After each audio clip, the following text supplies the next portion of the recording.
Here I have Samsung Galaxy F04, and today I'm going to show you how to wipe cache from this device.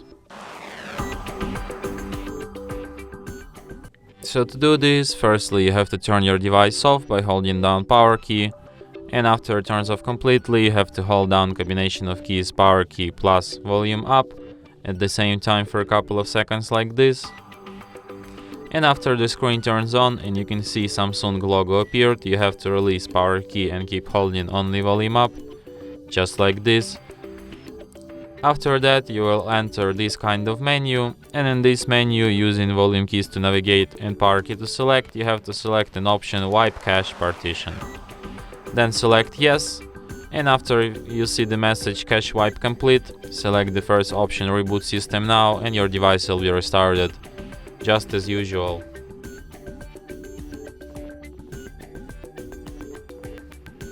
And that's it. Thanks for watching.